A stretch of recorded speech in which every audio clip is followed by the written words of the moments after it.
Buenos días. De nuevo, la irresponsabilidad de un conductor estuvo a punto de provocar una tragedia en Bogotá. Un hombre en estado de embriaguez se estrelló violentamente contra otro vehículo. Cuando los bomberos rescataban a un herido, el responsable de lo ocurrido intentó escapar. Nuevamente, los conductores en estado de embriaguez fueron los protagonistas en los accidentes de tránsito en Bogotá. ¿Tomó algo de licor? Sí. ¿Y usted sabe el peligro que es manejar en estado de embriaguez? Sí. ¿Por qué lo hizo entonces? No. ¿Cuántos tragos se tomó usted? Como 3 polas. Este hombre, que admitió haber bebido, ocasionó un aparatoso accidente en la calle 131 con avenida 19 en el norte de Bogotá. Venía bajando aquí por la calle y el man del carro se pasó el semáforo y fue cuando se ocasionó el golpe. Debido a su estado, chocó el vehículo que transportaba una escolta y lo hizo volcar. Según los paramédicos de la ambulancia que lo atendió, el hombre que resultó lesionado tenía serias heridas en sus piernas. El accidente de tránsito no solo dejó una persona gravemente herida, sino que además armó un gran trancón aquí en el norte de Bogotá. Lo más increíble es que mientras llegaba la policía de tránsito a reconocer el caso, el hombre en estado de embriaguez pretendía escapar. ¿Para dónde iba? Aquí hay una cosita en la tienda. Aquí a la tienda. ¿A qué? ¿Se iba a ir? Voy a la tienda. De inmediato fue retenido y trasladado a medicina legal para las pruebas de alcoholemia. Una tragedia vial conmociona al Cesar. 13 muertos dejó el choque entre un microbús y un carro tanque en una carretera de ese departamento. Todo indica que el siniestro fue producto de la imprudencia de uno de los conductores. El microbús chocó con un carro tanque, dejando como resultado 13 personas muertas y 2 gravemente heridas. El percance se registró a solo 2 kilómetros del municipio del Copey, en la vía troncal de Oriente. Desafortunadamente son unos accidentes graves aquí en el Cesar. Estamos por eso adelantando una campaña por parte del personal de tránsito con el fin de que los conductores de los vehículos de servicio público y servicio particular se sensibilicen y conduzcan despacio sus vehículos. Las autoridades de carreteras que atendieron la emergencia aseguran que cuentan con una primera hipótesis sobre las causas de lo ocurrido. Aparentemente el vehículo colectivo de servicio público trató de sobrepasar otro camión y en ese momento se encontró de frente con el tractocamión que iba hacia el sector de la costa. El microbús quedó aprisionado entre algunos árboles y el carro tanque a un lado de la vía principal. El conductor y el auxiliar del tractocamión resultaron ilesos, mientras que las 2 personas que viajaban en el microbús fueron remitidas al hospital de Valledupar. Una histórica identificación de víctimas de la violencia fue revelada en las últimas horas por el gobierno. 10.000 NN hoy tienen nombre y sus restos podrán ser entregados a las familias. 4.000 de ellos eran niños. El ministro del Interior, Germán Vargas Lleras, destacó que la identificación lograda en tiempo récord de más de 9.000 colombianos tras cotejar las huellas necrodactilares de 22.689 personas es una nueva postura del gobierno frente al tema de los derechos humanos y el compromiso con todas las víctimas del país. Tan solo se habían identificado desde 1942 2.170 NCNs. En tan solo 5 meses de trabajo se practicaron más de 22.000 exámenes a fichas necrodactilares. Hemos identificado 9.968 de ellas. 12.000 no hemos podido. Aterrador resulta establecer que 4.210 personas resultaron menores de edad. Por su parte, el representante de la Alta Comisionada para los Derechos Humanos, Cristian Salazar, reconoció los avances del Estado colombiano en la identificación de los miles de NN que tiene el país, muchos en fosas comunes y cementerios. Esto es un acto insólito que el Estado colombiano, por medio del Ministerio del Interior, entregue información sobre la identidad de casi 10.000 personas no identificadas y que incluso anuncia que este es el comienzo de un camino mucho más amplio. Hoy también es un día para decirle que reconocemos su esfuerzo, el esfuerzo de su equipo y por supuesto saludamos la voluntad que usted manifiesta por llevar adelante este proceso. El segundo paso será la exhumación de los cadáveres para ser entregados a sus familias. Muy bien, y a las 6:35 minutos de la mañana vamos a contarles todo sobre un asalto que ocurrió en las últimas horas en el Cerro de Monserrate, en un importante restaurante de este sitio. Sí, señor, el restaurante San Isidro. A las 10:30 de la noche del día de ayer llegaron 9 hombres con armas de fuego al establecimiento para robar a los clientes.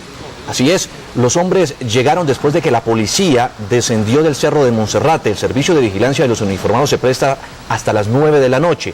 Fue entonces cuando ingresaron los delincuentes al restaurante, amenazaron a los clientes, les robaron dinero, joyas, pertenencias y algunos documentos. Algunas personas estaban celebrando aniversarios, cenando, y los delincuentes llegaron hasta allí. Uno de los meseros del lugar, cuando se percató de este hecho, se tiró por una ventana, sufrió algunas lesiones en su pecho y en sus manos, y luego fue atendido en una clínica del sector. Cabe recordar que las autoridades en este momento están extremando las medidas de seguridad, porque este es uno de los puntos clave del turismo de extranjeros en Bogotá. Entre las víctimas, justamente, Mabel, había algunos extranjeros. Más adelante tendremos información en directo desde este punto de Bogotá. 6:27 minutos de la mañana, la policía aumentó su pie de fuerza en un CAI de la localidad de Ciudad Bolívar, en Bogotá. Un grupo de personas juraron vengarse de los uniformados que el pasado domingo se enfrentaron a tiros con un joven que falleció. 3 tanquetas del SMAT y 50 hombres de la policía reforzaron la seguridad en un CAI de la localidad de Ciudad Bolívar. El pasado domingo, en un intercambio de disparos con la policía, un joven murió. Sus amigos juraron que iban a hacer justicia por sus propios medios. El final, según me comentaron los policías, había pedido por un licor y no lo pagó. Lo agarraron de la ropa antes de entrar a la casa y entonces el muchacho le disparó. Intercambio de disparos. Correcto, el conductor de la moto pues vio que le han dado al compañero, pues disparó y mató al muchacho. Anoche más de 20 jóvenes llegaron hasta el CAI El Paraíso. Con piedras agredieron a los uniformados que custodian el centro de atención inmediata. Un poco de muchachos, amigos del finado, le tiraron piedra a los policías y lo trataron mal. Creo que hubo un policía que le metieron una pedrada en una pierna, que lo llevaron en una patrulla. Y de los civiles hubieron varios golpeados por ahí. La policía que llegó hasta el sitio evitó que los habitantes del barrio la emprendieran contra las instalaciones del CAI. La policía reforzará la seguridad en este CAI ubicado en el sur de Bogotá, por lo menos hasta que bajen los ánimos de los exaltados amigos del hombre que falleció. Un día después de su rescate, el rector de la Universidad ICESI de Cali habló por primera vez con los medios de comunicación de lo que fue su travesía de 4 días por el Parque Jean Lafitte de Nueva Orleans. El Camino del Pato de Madera, así se llama el sendero que llevó al rector de la Universidad ICESI de Cali a vivir una odisea que recordará por el resto de su vida. ¿Por qué me perdí? Aquí la respuesta. Lo que nunca imaginó es que ese hermoso animal le causaría serios problemas. Me fui por ese camino, un camino que lamentablemente de alguna manera desaparece hacia el final. Y como sugerían ahí, también me salí un poco más buscando unos laguitos donde debía estar el pato, pero nunca encontré los laguitos y cuando me di cuenta estaba metido en el pantano y no pude encontrar el camino de regreso. Caminó por varias horas sin obtener ningún resultado, hasta que finalmente tomó una decisión. Y eran las 6:30, 1/4 para las 7 de la noche, cuando resolví que no tenía sentido seguir trabajando en esa dirección. Y me quedé en una pequeña isla que encontré de unos 3 metros de largo por 1,50 de ancho. Y ese fue mi hogar por 4 días. Para salir vivo de ese lugar no solo tendría que ser muy fuerte, también debía mantenerse tranquilo y pensar con cabeza fría. Francisco Piedrahita también narró todo lo que tuvo que hacer para sobrevivir en tan difíciles condiciones. Lo más difícil de sobrevivir en la selva, según Francisco Piedrahita, es tener que aguantar millones de insectos justo a la hora de dormir. Parece mentira, pero fue lo peor de la experiencia, fueron las hordas de mosquitos y de zancudos y de tábanos, de moscas amarillas que hay en ese pantano, y yo no pude conciliar el sueño un minuto durante las noches, porque desde las 8 de la noche llegan los moscos y se van a las 8 de la mañana del día siguiente. El profesor narró la impotencia que sentía al darse cuenta de que solo caminaba en círculos en medio de un inmenso pantano, sin tener la más remota idea de dónde se encontraba. No lograba avanzar en la dirección que quería porque no había forma de atravesar el pantano, y eso me fue alejando, Y esto no era caminar, era andar con dos palos, uno a cada lado, haciendo equilibrio en troncos caídos. La sed y el hambre aumentaban con el paso de las horas. Comida, cero comida. Lo único que tenía acceso fueron unas planticas como este alto, de 1 milímetro, menos de 1 milímetro de grueso. Y lo que hacía era arrancarle las hojas y comerme los tallos, tratando de absorber la humedad que pudieran tener. Y los masticaba hasta que botaba el bagazo ya al final. Esa es mi comida. Aunque a veces el ánimo parecía desvanecerse, este caleño de 65 años nunca perdió la esperanza de regresar sano y salvo para contar su historia. Piedradita también relató cómo intentó salir de ese espeso bosque y cómo finalmente fue rescatado. Con el paso de los días, Piedradita llegó a pensar que nadie se había dado cuenta que se había perdido entre el espeso bosque, que nadie iba a ir por él, que nadie sabía de su paradero y que tampoco lo estaban buscando.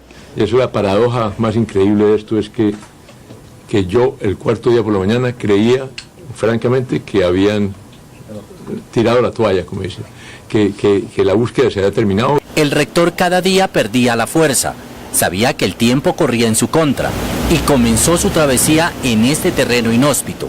Salí y eso me implicaba atravesar las partes más grandes del pantano, que eran las que me habían impedido antes, pero me encontré un tronco gigantesco de uno de estos cipreses calvos y pasé por encima de ellos, pasé por encima como a caballo. Cansado y casi desesperanzado, no sabía hacia dónde más moverse o qué más hacer. Cuando los equipos de rescate se percataron de su presencia desde el cielo y en segundos llegaron a él. De pronto vi el helicóptero cerca y comencé a disparar. Yo tenía como estrategia disparar mis flashes, pero claro, a las 1 de la tarde, 1:30, que era esto ya, pues el flash no sé qué tanto lo vieron, pero pues probablemente vieron más grande este bulto que el flash. Piedradita confesó ante las cámaras lo que más le sorprendió una vez fue rescatado. Quedó completamente desconcertado, abrumado, porque la operación era de un tamaño que yo jamás me sospeché y me da mucha vergüenza que haya un acto mío haya generado semejante reacción. El hecho es que me encontraron ahí y ya de ahí en adelante todo fue felicidad. El profesor Piedradita saldrá en las próximas horas del hospital donde estaba y se espera su regreso al país en algunos días. Muy bien, y a esta hora de la mañana vean ustedes cuál va a ser el comportamiento del clima en San Andrés. Temperatura mínima 28 grados, máxima 30 grados. En Montería se espera una temperatura mínima de 25 grados, máxima de 32. En Santa Marta, 25 grados, temperatura mínima, máxima 30. En Cartagena, una temperatura de 28 grados, máxima de 32. Y en Valledupar, temperatura mínima 24 grados, máxima 30 grados. Y ahora, para quienes esperan salir por tránsito aéreo, los aeropuertos, Santa Marta se encuentra su aeropuerto operando, Cartagena de igual forma operando, Barranquilla restringido, Montería operando y San Andrés y Providencia operando.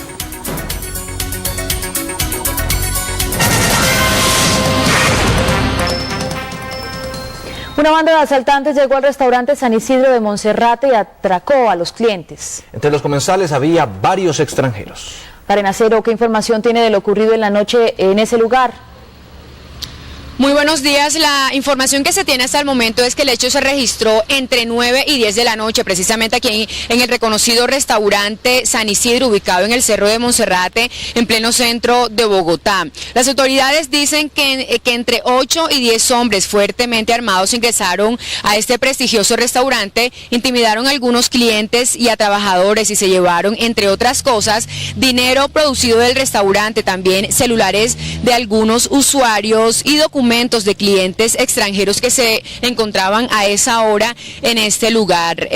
La policía brinda seguridad en el Cerro de Monserrate hasta las 9 de la noche y después de esa hora quienes se encargan de la seguridad son los vigilantes de los lugares y a uno de ellos fue precisamente a quien dio aviso uno de los empleados del restaurante de la situación que estaban viviendo en ese momento tanto los usuarios como los empleados. La policía llegó hasta este punto pero no pudo subir al restaurante para analizar la situación porque no había servicio teleférico. A esta hora las autoridades continúan en la investigación de este lamentable hecho. Seguimos atentos entonces, Karen, muchas gracias, un buen viernes. Hinchas de Millonarios la emprendieron contra un establecimiento de comidas ubicado en la localidad de Chapinero. Según los testigos, dentro del lugar se encontraban 2 personas que robaron a uno de los integrantes de la barra del equipo azul. Con piedras rompieron los vidrios de la puerta principal y algunos muebles de la cocina. En el sitio quedaron los rastros de lo que fue la pelea. La policía capturó a 8 personas que participaron en el hecho. Un menor de edad, hincha del Deportes Tolima, desapareció en un río de norte de Santander cuando escapaba de un ataque de aficionados del Cúcuta Deportivo. La Defensa Civil adelanta la búsqueda.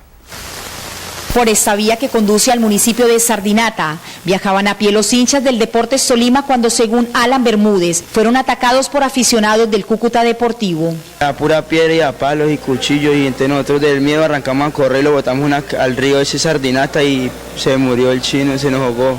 La corriente del río Sardinata se llevó a uno de los 6 jóvenes que escapaban de la persecución de los hinchas del Cúcuta. Llegaron primero unos hinchas de la barra brava del Cúcuta Deportivo. Como a la media hora aparecieron unos 6 jóvenes de la barra del Tolima, que también se dirigían por este lado. Cuando los vieron, se agarraron a machete y a piedra. Miembros de la Defensa Civil del municipio de Sardinata trabajaron por varias horas para buscar al menor desaparecido. No, en este momento no encontramos nada. Los hinchas del Tolima permanecen bajo protección en la estación de policía de Sardinata, mientras los organismos de socorro reanudan la búsqueda del joven desaparecido. 2 tractomulas que transitaban por la vía panamericana a la altura de Rosas, Cauca, fueron quemadas por guerrilleros del ELN que intimidaron a sus conductores y los obligaron a descender. 5 horas duró cerrada la carretera. Estas imágenes fueron grabadas hacia la 1 de la mañana en el sector conocido como el Encenillo de la carretera panamericana entre Popayán y Pasto. En medio de la vía quedaron los 2 camiones interceptados por los guerrilleros del ELN y que fueron quemados tras obligar a bajar a sus conductores. Alexander Rodríguez dijo que lo amenazaron con un fusil. A mí casi me pegan un tiro ahí, en el bus me pagan 2 tiros aquí por la cabeza, mano, ahí por el vidrio. Asegura Germán Muñoz, conductor de un bus que transitaba por la zona, que después comenzaron a disparar contra todo lo que se movía. Cuando en ese momento procedieron a prender los carros, la turbita que está acá adelante, yo me tiré de la tractomula, pues cuidando la vida, cuando en eso pasaron ellos corriendo y todo el mundo a esconderse. La vía tuvo que ser cerrada durante 5 horas. Arriesgando su integridad y la de un paciente, un conductor y un médico de una ambulancia pasaron por el medio del fuego para poder llegar a un hospital en Cali.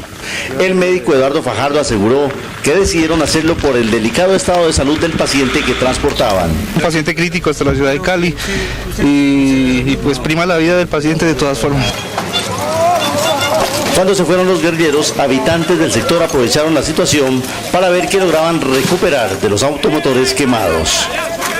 3 civiles resultaron heridos tras la activación de una poderosa carga explosiva al paso de un vehículo militar en San Vicente del Caguán, Caquetá.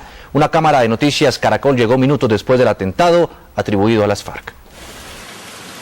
Minutos después de la explosión y muy cerca al lugar se produjo un intercambio de disparos entre la fuerza pública y guerrilleros de las FARC, que según las autoridades fueron los responsables del atentado. El ataque ocurrió en un barrio del municipio de San Vicente del Caguán al paso de un vehículo asignado al coronel Wilson Camargo, comandante del batallón Cazadores del Ejército. La fuerte explosión destruyó parte de la vía y además afectó a otros 3 vehículos que transitaban por la zona. Desconozco exactamente cuáles son la intención del Colonia Móvil Teófilo Forero, que evidentemente la compañía de milicias es la que ataca nuevamente a la población de San Vicente, bajo y rompiendo y quebrantando todos los preceptos del DIH y derechos humanos de la población. La camioneta de los militares terminó estrellándose contra un árbol. Las 3 personas heridas fueron trasladadas a un centro asistencial de la población y horas después fueron dadas de alta. Según las autoridades, los guerrilleros habrían utilizado una cantidad aún indeterminada del explosivo conocido como ANFO. El ejército activó controladamente un campo minado de las FARC ubicado en la inspección de jardines de Sucumbíos en el departamento de Putumayo. En estas imágenes, grabadas por Noticias Caracol, se observa cómo la guerrilla había conectado cerca de 30 explosivos a través de un cable en un sector donde están ubicadas varias viviendas y una iglesia en la vereda La Libertad. Las bombas, compuestas cada una por 4 kilos de ANFO y metralla, fueron destruidas de manera controlada por personal experto de la Brigada 27 de Selva del Ejército del Putumayo. Estamos viendo aquí a 25 metros una mina, 25 metros de una casa donde juegan niños, al lado de una iglesia, una escuela. Por lo menos nos acompaña aquí el personal del municipio, la secretaria de gobierno, para que les den constancia de lo que ocurre.